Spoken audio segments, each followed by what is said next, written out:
Сәлем достар, сіздермен Нұргүл Жарамазан қызы. Алдыңғы видеомда осы баклажкіден ағаш үйдің формасын шығарған болатынбыз. Енді бұған гипс құйып, копилкасын шығаратын боламыз. Ең бірінші су құйып, гипс құйып араластырып, қатты қоюда сұйықта болмау керек. Мына формамызға құйып жақсылап, бір тегіс қылып шайқайтын боламыз.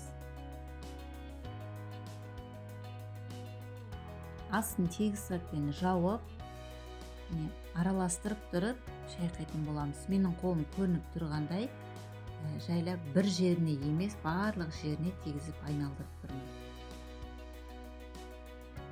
Формамызды айналдырып шайқайтын болсақ, жақсы барлық жеріне біркелкі тиетін болады.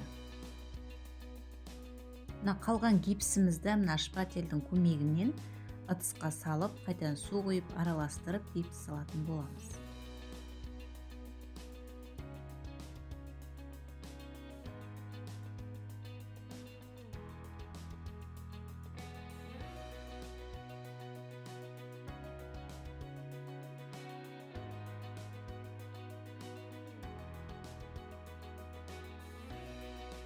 Екінші слой гипсімізді құйып, жақсылап шайқап тұрып араластыратын болсақ, бір тегіс болып, бірде болып жағылатын болады. Дәл осылай 10-15 минутқа қоятын боламын.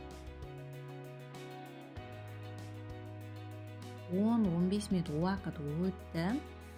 Жаймендеп резинкасын шешіп, фенамыздан формамызды шығаратын боламыз.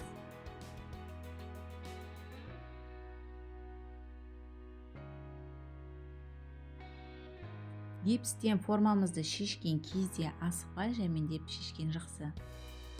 Келесі видеомда осы ағаш үйді краскілеп қалай шығатынын бірге көретін боламыз.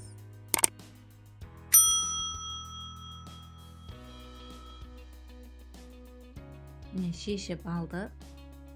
Менің ағаш үйім өнерлері жақсы шыққан, әдемі болып түскен. Мыналардың сырттары мысалы краскілердің нелері шылақ болып қалады ғой, соларды самарға су құйып, посуда жуатын губкамен жуып алса ештеңе де болмайды, теп-тегіс болып әдемі болып шығатын болады. Чехолды сыртына жапқан кезде есіктің орны болады, соны дәл орнына салу керек. Себебі орнына салмаса, біз гипс құйған кезде қисық болып шығатын болады. Менің видеом ұнап жатса, маған лайк басып, комментарий жазып, каналға кіріп келіңіздер.